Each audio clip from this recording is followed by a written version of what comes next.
दोस्तों, एक जमाना वो था जब कराची की करीब तमाम ही सड़कों पर गधा गाड़ियां दौड़ती नजर आती थी, लेकिन अब सूरत हाल बदल गई है। कराची में ज़राए नक्लो हरकत बढ़ने के साथ साथ गधा गाड़ियां भी गायब होती जा रही हैं। हकीकत हाल ये है कि गधों की खुराक के बढ़ते अखराजात और शहर की फैलती आबादी ने उन्हें काम से बाहर कर दिया है। गधों के मालिकान का कहना है कि पहले एक गधे पर यौमिया 200 रुपए और अब 700 खर्च होते हैं। रोजी कमाना और बाप दादा का काम जारी रखना मुश्किल हो गया है।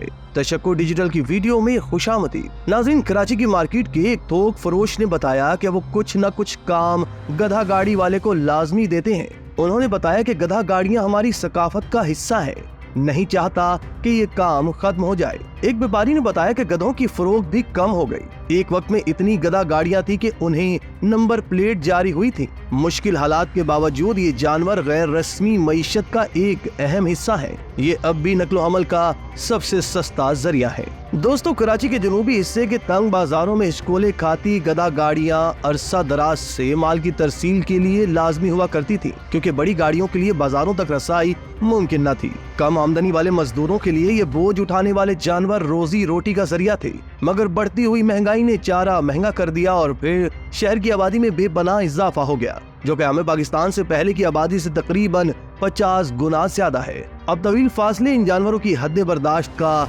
इम्तिहान बन चुके हैं। नौबादियाती दौर की बुल्टन मार्केट में काम करने वाले एक शख्स का कहना है कि अब इस काम से रोजी कमाना मुश्किल हो गया है। सरकारी तखमीने के मुताबिक पाकिस्तान में तकरीबन 60 लाख गधे मौजूद हैं, यानी मुल्क के हर 40 अफराद के लिए एक गधा है। मकामी जानवरों के व्यापारी ने बताया कि अब गधों की तलब कम हो चुकी है और हर इतवार को लगने वाले जानवरों के बाजार में बहुत कम गधे फरोख्त होते हैं। वो कहते हैं कि कभी कभी हफ्ते और महीने गुजर जाते हैं और हम एक भी गधा फरोख्त नहीं कर पाते। बोल्टन मार्केट में दिन के वक्त में दुकानें खुलती हैं। खरीदारी के बाद सामान ले जाने के लिए लोगों की गधा गाड़ी के मालिक से बातचीत शुरू होती, मगर ज्यादातर गधा गाड़ियां खाली रहती हैं। उनके मालकान और जानवर बेकार बैठे रहते हैं। ये गधा गाड़ियां कभी सड़कों पर इतनी आम थी कि हुकूमत उन्हें नंबर प्लेट्स जारी कर रही थी, मगर अब शहर में नई सड़कें और ओवरपास बन चुके हैं जहां ऐसी गाड़ियों का दाखिला ममनू है जिन्हें जानवर खींचते हैं। बढ़ते हुए फासले और खराब सड़कें जानवरों को थका देती हैं। वसाइल की कमी की वजह से गधा गाड़ी मालकान रस्सी या कपड़ा इस्तेमाल करते हैं,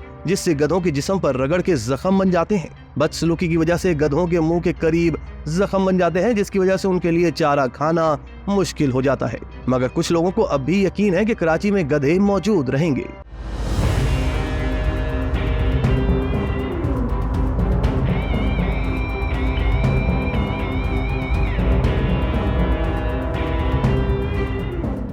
नाजरीन, चलते चलते बताएं कि रिवायती खेल को फरोग देने के लिए कराची की इंतजामिया गधा गाड़ी की एक अनोखी दौड़ का इनेकाद भी करती है। मुल्क के सकाफती मंजरनामे में गधा गाड़ियों की दौड़ एक अहम इवेंट रहा है, खासतौर पर देही इलाकों में, जहां इन्हें अक्सर मकामी त्योहारों या खुसूसी तकरीबात के मौके पर पेश किया जाता है।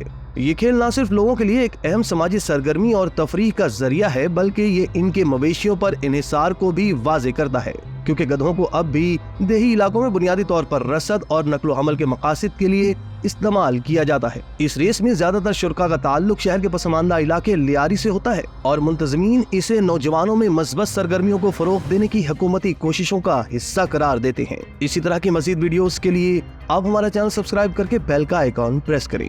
इसके अलावा एहलियाने कराची के लिए रोजनामा तशक्कुर हर स्टॉल पर मौजूद है।